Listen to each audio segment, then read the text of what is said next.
Bom dia para você que está assistindo agora. Gente, hoje de manhã fizemos a live e é hora de salvar.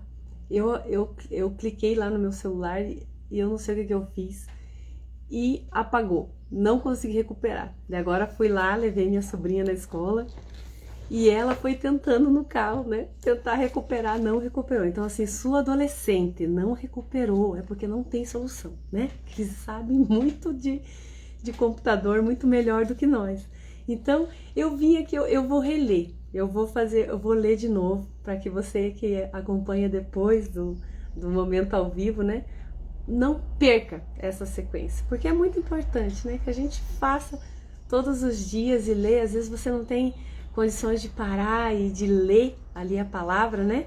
Naquele momento, e tá no ônibus, tá indo pro trabalho e acaba ouvindo, é a única forma de você acompanhar a leitura do livro de Provérbios. Então eu vou fazer esse momento de novo aqui com você, vou reler esse trecho do capítulo 29 que a gente leu, porque tá riquíssimo de novo, né? Tá igualmente rico e importante. E agora esse horário, né? Outras pessoas aqui, a Silvia. Oi, Silvia, bom dia!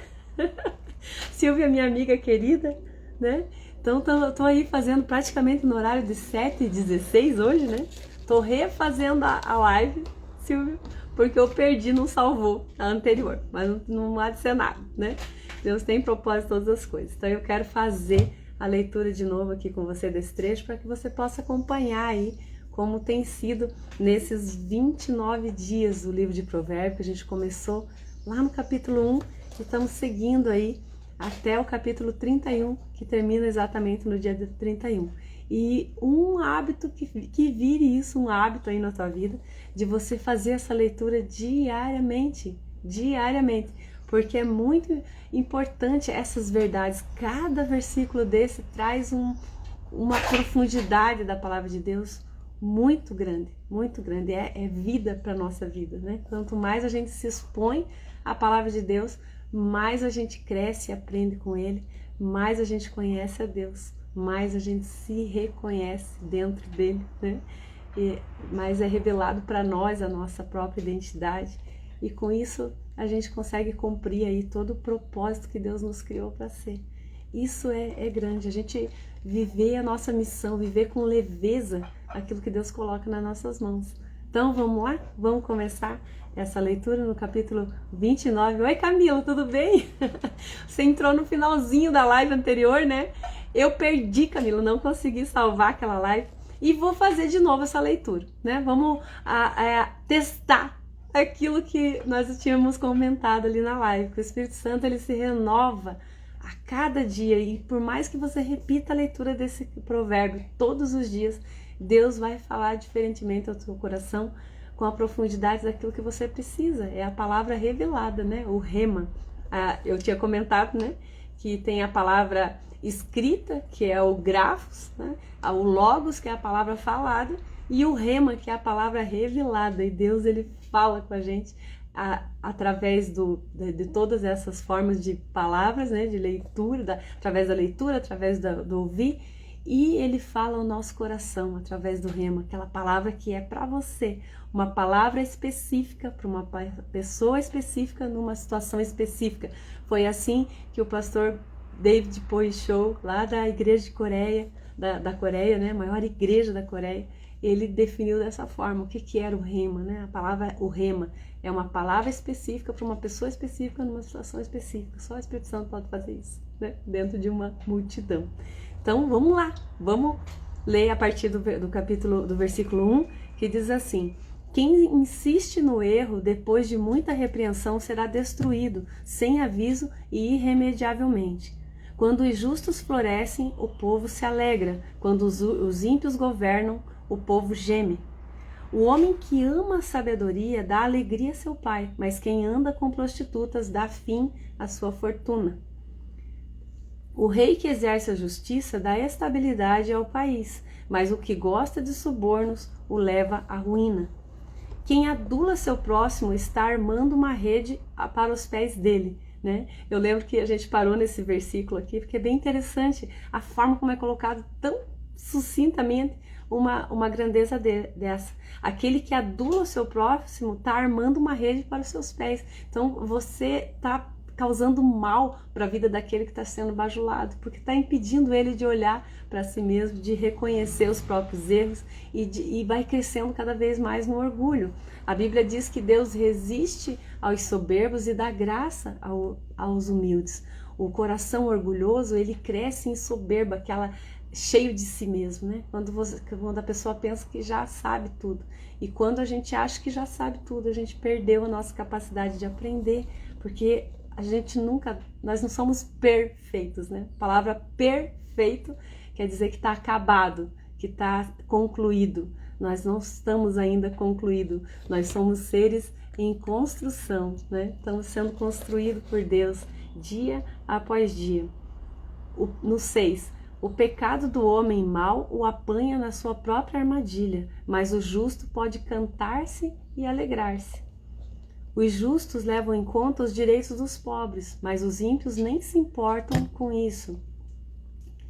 Os zombadores agitam a cidade, mas os sábios a apaziguam. Interessante esse versículo 7, né? Me chamou a atenção. Aqui, os justos levam em conta os direitos dos pobres, mas os ímpios nem se importam com isso. Então ele está fazendo um contraponto, né, entre a riqueza e a pobreza. Só que ao invés de ele falar que os ricos, né?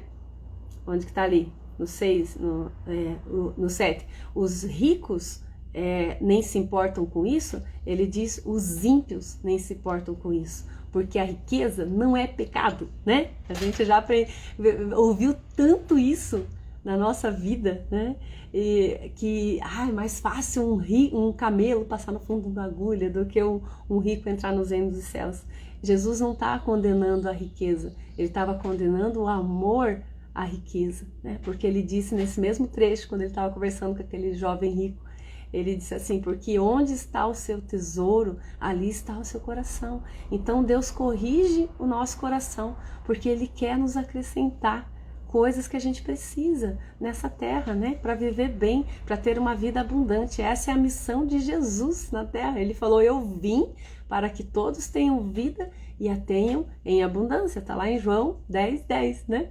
Ele falou com todas as letras que ele veio para que a gente tivesse uma vida abundante, não só lá na eternidade, né, na volta dele, mas aqui nessa terra. Tem outros trechos da palavra de Deus que diz, e comereis o melhor dessa terra, né? Então Deus quer que a gente viva uma vida abundante, que a gente dê fruto, né?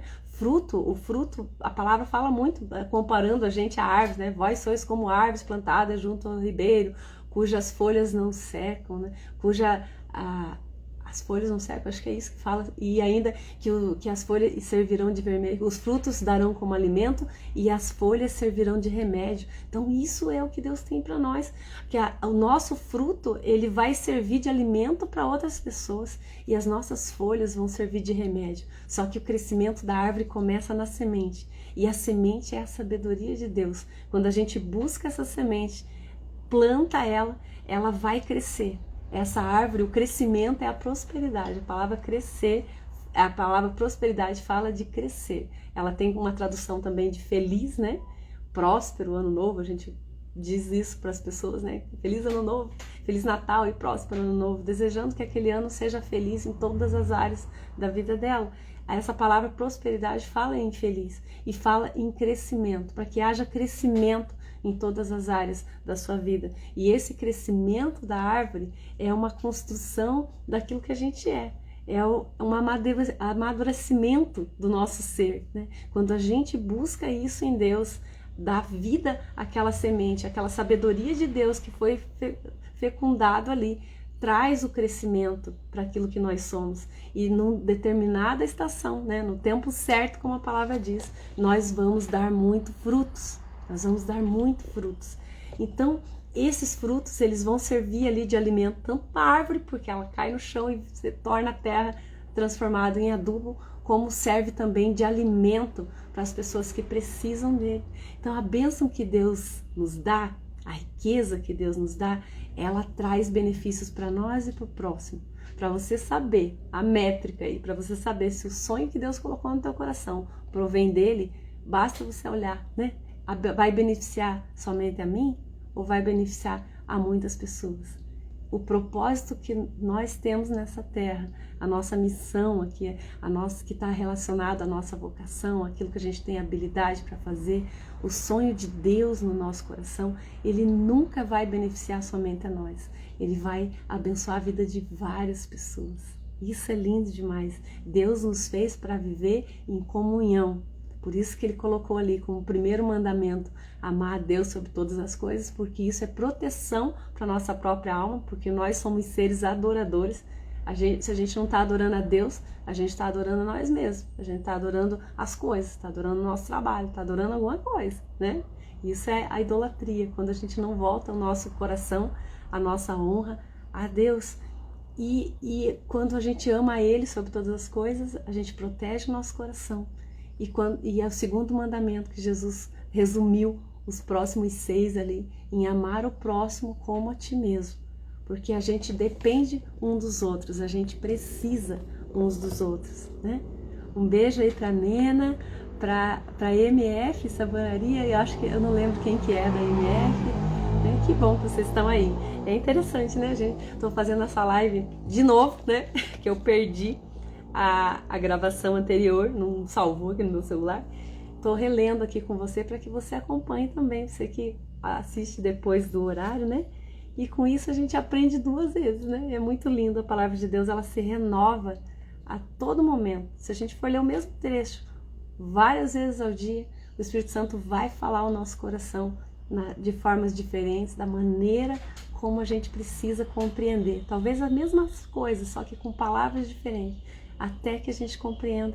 Esse também é um recurso desse provérbio, né? Quantas vezes a gente está lendo aqui versículos que se repetem, com palavras diferentes, para que uma delas entre no nosso coração e cause a transformação que precisa, né? Para que a gente viva a plenitude daquilo que Deus nos criou para ser. Essa é a intenção do coração de Deus. Deus não é vaidoso, Ele não precisa de pessoas ali dizendo, ó, o Senhor é santo, o Senhor é santo, o Senhor é santo. Ele já sabe que Ele é, né? Ele precisa do nosso coração voltado nele, porque assim Ele pode complementar a nossa vida, Ele pode direcionar a nossa vida, Ele pode nos conduzir à nossa verdadeira identidade, a viver a plenitude daquilo que Ele nos criou para ser. Já parou para pensar que Deus criou você exatamente assim, do jeito que você é, com o cabelinho dessa cor, né? Com aquela unha encravada do lado esquerdo, né? Daquele jeitinho ali, foi Deus que te criou, exatamente assim, cada detalhe Ele criou você dessa forma, né? E Ele colocou a centelha de vida dele dentro de você, para que você desse muito fruto nessa terra, para que você tivesse uma vida abundante. E a gente, por conta da nossa alma, da nossa altivez, né, diante da grandeza de Deus, a gente segue caminhos diferentes, o nosso orgulho rejeita as coisas que a gente não compreende, né?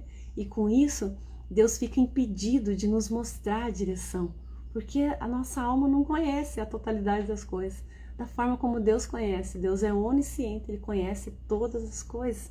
Então, quando essa sabedoria de Deus nos guia, a gente alcança mais rápido aquilo que Deus tem preparado para nós. E a nossa alegria é completa, é isso que a palavra fala. A Bíblia inteira traz uma mensagem de como o homem deve andar para que ele alcance a verdadeira paz e felicidade que está em Deus. Não tem outro jeito, né? A paz que a gente conhece aí no mundo é circunstancial. Se está tudo bem, a gente está em paz. Se não está, a gente já perde a paz rapidinho, né? Não é assim? E Jesus diz, a minha paz eu vos dou. Não a paz que o mundo conhece, mas a minha paz, né? Aquela que vem de dentro, aquela que não importa as circunstâncias, você continua reinando sobre elas. Lindo demais, né? Beijo, Marta. Ela colocou ali, que joia, seja bem-vinda. Então, onde que a gente parou, meu Deus? E agora, gente? Não vou saber mesmo onde é que a gente parou, porque tudo eu já li, né? Então vai ser familiar. Alguém lembra? Deixa eu ver ali, meu Deus. Ai, Jesus, não lembro. Tem problema, a gente lê de novo aqui, né? Eu lembro do rei que exerce a justiça, que a gente acabou de ler. Quem adula seu próprio está armando armadilha sobre seus pés, né? A gente leu. Vou ler o 6, perdi do 6 de novo, né? O pecado do homem mau o apanha na sua própria armadilha, mas o justo pode cantar e alegrar-se. Os justos levam em conta os direitos dos pobres, mas os ímpios nem se importam com isso. A gente leu sobre isso, né? A gente estava falando a respeito da riqueza, trazendo luz sobre isso, né? Que Deus não está falando aqui do rico por conta da sua riqueza, mas está falando da impiedade que move o coração dessa pessoa, ainda que ela tenha dinheiro, né? Ela não tem a riqueza de Deus. É isso que ele estava falando. Paramos no 7, então, pro 8. Os zombadores agitam a cidade, mas os sábios a apaziguam. Se o sábio for ao tribunal, contra o insensato não haverá paz, pois o insensato se enfurecerá e zombará. Os violentos odeiam os honestos e procuram matar o homem íntegro, né? Porque eles não aceitam que a pessoa denuncie as suas próprias atitudes. E quando a gente faz aquilo que é errado e alguém está ali fazendo aquilo que é certo, fica mais evidente o erro daquele que está cometendo, né? A lei, ela existe para isso, para mostrar onde é que está a coisa errada. Então, se não há lei, ninguém tem consciência daquilo que é o errado, daquilo que é o certo, mas a partir do momento que tem a lei, você sabe aonde você deve andar, aonde que você deve pisar, não é assim? Então, a palavra de Deus diz que naqueles dias, que é esses dias que a gente está vivendo, né, os dias do derramamento do Espírito Santo, do cumprimento de toda a promessa de Deus para a salvação do homem, nesses dias, a lei de Deus estaria impressa no nosso coração. Ninguém ia precisar mais dizer ao próximo, segue por ali, ou segue por ali, ou por aqui, mas a gente mesmo, pelo Espírito Santo de Deus, teria esse discernimento de compreender aquilo que é o certo e aquilo que é o errado. Então, se a gente tem Deus dentro de nós, a gente sabe lá no nosso íntimo aquilo que é certo, por que a gente faz o errado, né? Porque a nossa alma está no controle, está no comando. E a gente precisa submeter a nossa alma à autoridade do Espírito Santo de Deus. Não tem outra forma, né? Quando a gente fala assim, que eu reconheço que Jesus é o meu Senhor, né? A gente declara assim, Jesus é o meu Senhor. Então, você logo se coloca numa condição de servo dele, né? E Jesus ainda disse, eu já nem vos chamo de servos, mas vos chamo de amigos, porque a vocês é dado a conhecer o reino de Deus, né? Então, nós estamos numa condição de submetidos a uma autoridade maior que vem de Deus, que é o Espírito Santo dele, na presença, Jesus, na presença do Espírito Santo que habita em nós. Ele disse, eu vou para o Pai, mas não vou deixar vocês órfãos, vou deixar com vocês o Paráclito Consolador, aquele que te direcionar em toda a verdade, em todo o juízo, né? Naquele caminho que vocês devem andar. Então nós não estamos sozinhos e a lei hoje está impressa dentro do nosso coração. A gente tem sim condições e liberdade para fazer escolhas, mas cabe a nós escolher aquilo que a gente vai fazer, né? Por onde a gente vai passar, por onde a gente vai andar. Nossa é a decisão de seguir aquilo que é a verdade de Deus ou seguir o nosso próprio entendimento. Está nas nossas mãos essa escolha. Deus nos deu isso, nos deu livre-arbítrio, justamente para a gente não amar Ele por obrigação, né? Mas por escolha. Deus nos deu a escolha, né? De andar com Ele. E ainda nos mostra todo o caminho e fala, olha, por aqui vai ser bem melhor, né? E às vezes a gente ainda escolhe ir para o lado do abismo, sem conhecer, sem saber, sem achar, saber onde é que vai dar. Simplesmente para cumprir aquilo que a alma deseja, né? A alma precisa estar submetida à autoridade daquele que conhece todas as coisas. Vou no 8, né? Eu acho que era isso que a gente tinha parado. Os zombadores agitam a cidade, mas o sábio a apaziguam. Se o sábio for ao tribunal contra o insensato, não haverá paz, pois o insensato se enfurecerá e zombará. Os violentos odeiam os honestos e procuram matar o homem íntegro. O tolo dá vazão à sua ira, mas o sábio domina-se. Para o governante que dá ouvidos à mentira, todos os seus oficiais são ímpios.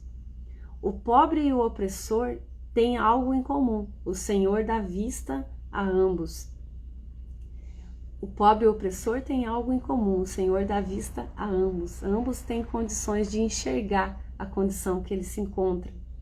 No 14. Se o rei julga os pobres com justiça, seu trono estará sempre seguro. A vara da correção dá sabedoria, mas a criança entregue a si mesmo envergonha sua mãe. Aqui a palavra falando ali da autoridade. A autoridade é algo muito importante na vida da gente. É onde a gente institui a autoridade, é ali que a gente vai ter a direcionamento, né? A direção para onde que a gente deve seguir. Então, a Bíblia fala para a gente honrar, respeitar as autoridades, desde pai e mãe ali, que é a primeira autoridade que a gente conhece, e até mesmo os nossos governantes, pedindo para que a luz da verdade impere, né? Porque a palavra está dizendo que quando o governo é verdadeiro, o povo se alegra, e quando é injusto e aceita suborno, o povo geme e sofre, né? Então a gente precisa orar pelos nossos governantes. Isso é a instrução da palavra de Deus. Lá no Novo Testamento também aparece isso.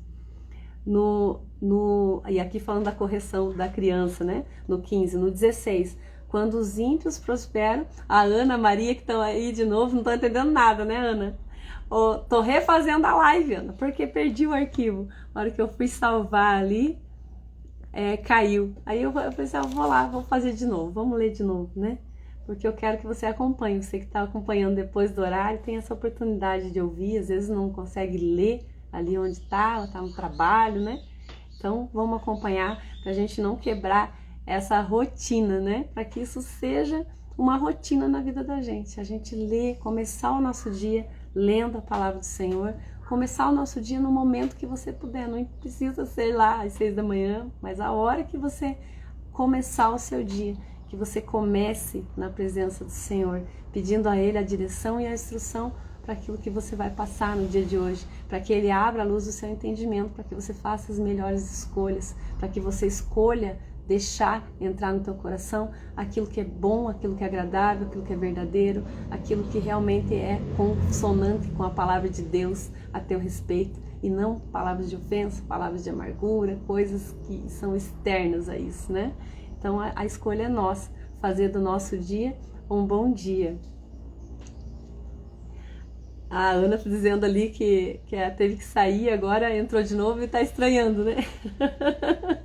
Mas é isso, né? E quantas vezes eu fizer essa live durante o dia, Deus vai falar diferentemente ao nosso coração, ou vai falar a mesma coisa com outras palavras, de forma que a gente absorva o máximo daquilo que é a mensagem que Ele tem para nós, qual o nosso pão diário, né? O nosso alimento no dia de hoje.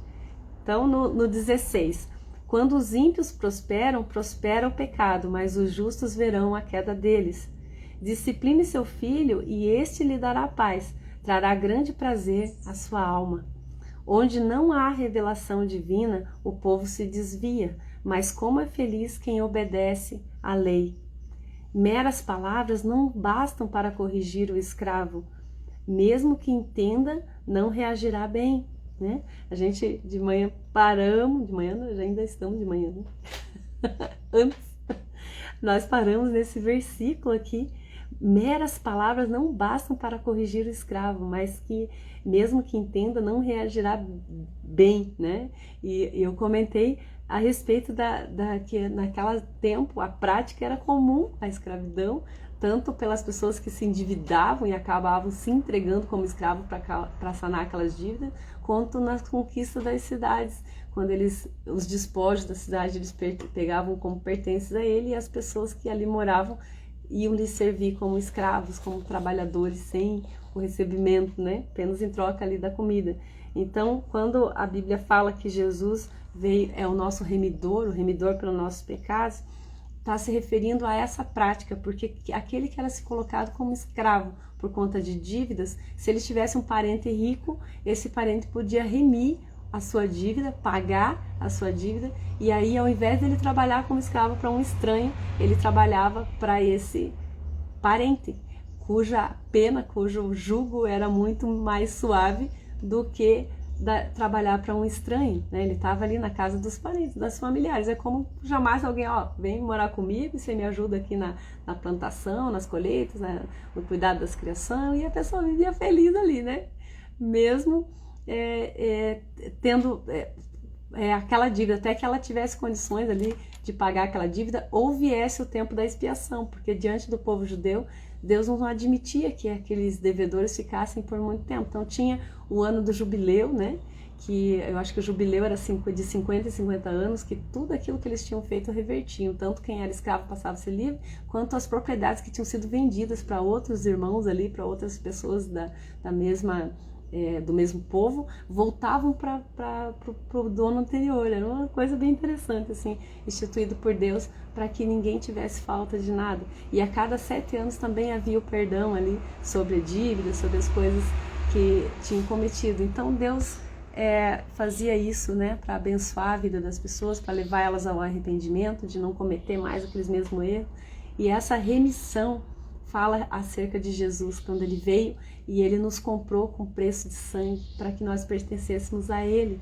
Ele foi o nosso remidor, ele nos remiu do nosso pecado, da nossa dívida. Nós tínhamos uma dívida de pecado impagável, né? E Jesus pagou por nós. Então ele nos resgatou daquele reino de trevas e nos trouxe para o reino da sua luz. Então nós saímos debaixo do jugo da servidão, daquelas trevas aonde a gente estava, e viemos para debaixo da autoridade e do governo de um reino de luz, né? Então nós temos ainda um Senhor, só que o jugo dele, como ele falou, né? O meu jugo é suave e o meu fardo é leve. Se coloquem debaixo da minha autoridade, porque eu vou cuidar de vocês, né? Ele diz assim: eu já não vos chamo de servo, mas chamo vocês de amigos, porque a vocês é dado conhecer as grandezas do reino de Deus. Isso Jesus falou para os apóstolos.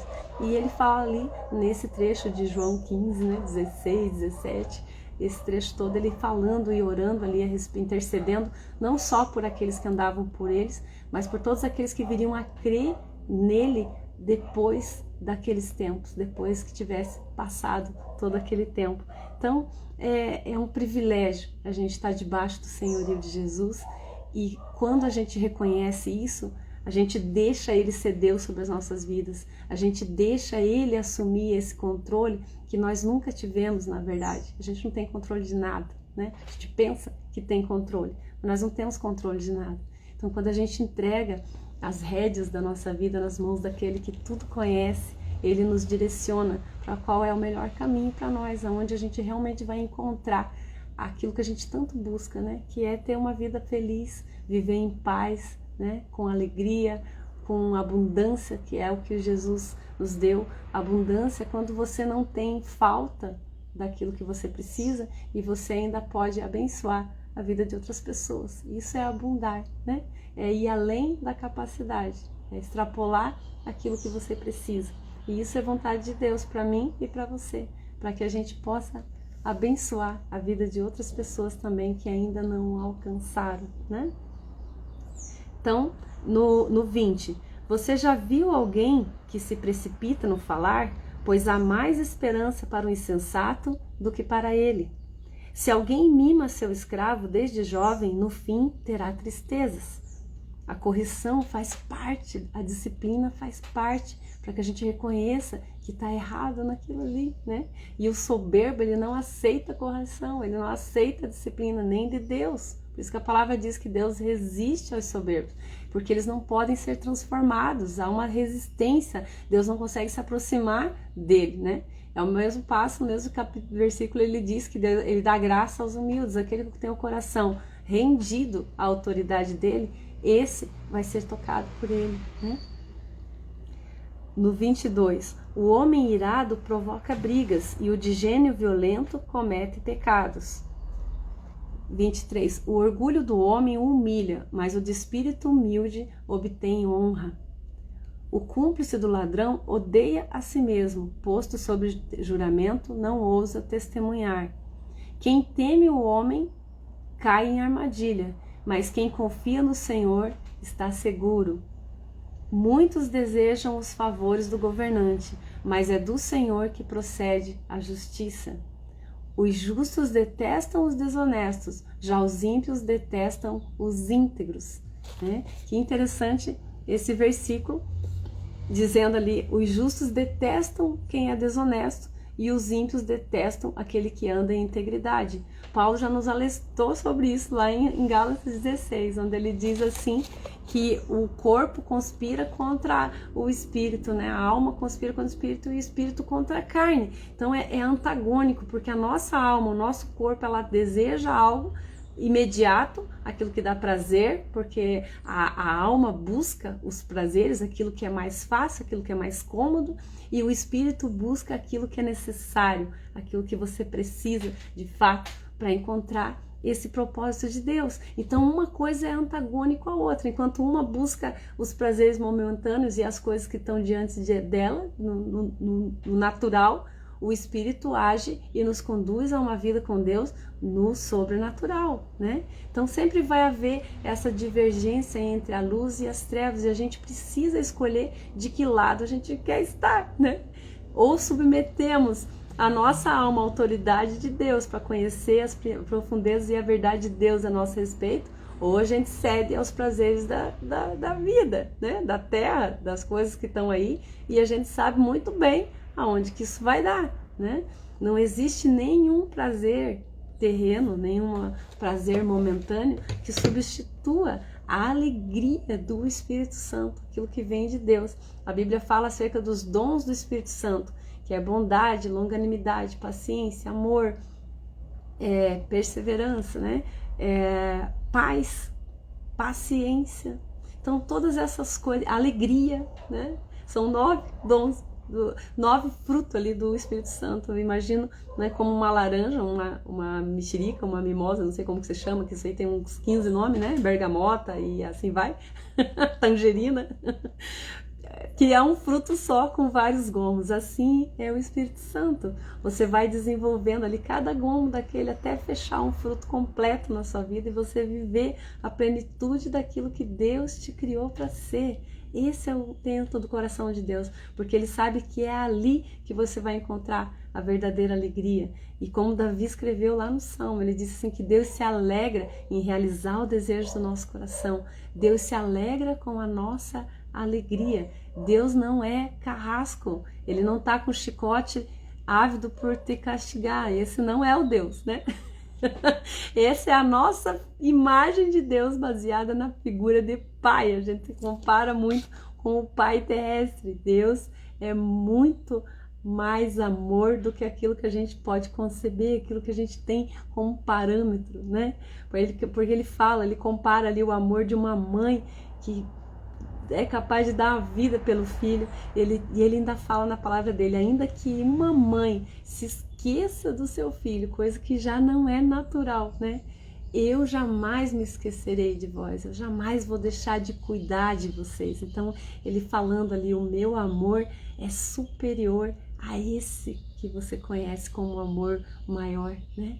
Eu te amo a ponto de dar a vida por você, de me sacrificar por você, de sair da minha glória, como Jesus fez, né? Ele estava à direita de Deus, lá na glória de Deus, né? Ele era Deus, ele não tinha nada que passar por tudo que ele passou aqui, mas ele escolheu vir aqui, se fazer pequeno como nós, como homem, para que a gente pudesse compreender através das atitudes dele o caminho que a gente devia seguir.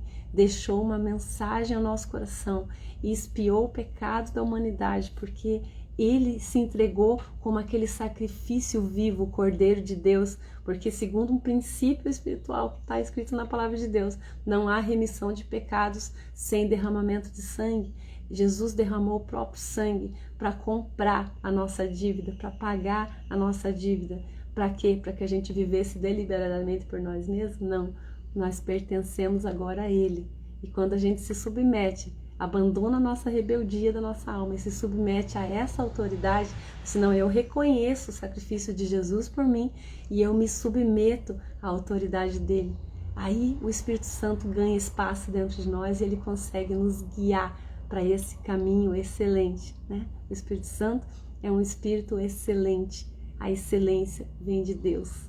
Amém? Beijo, gente. Beijo grande. Que Deus abençoe grandemente seu dia.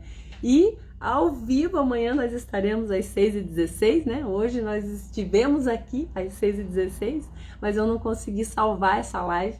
Eu perdi o arquivo na hora que eu estava compartilhando ali e não consegui recuperar mais, né? Enfim, senão eu vou fazer de novo. Vamos ler novamente para ficar guardadinho, reservado aí para você.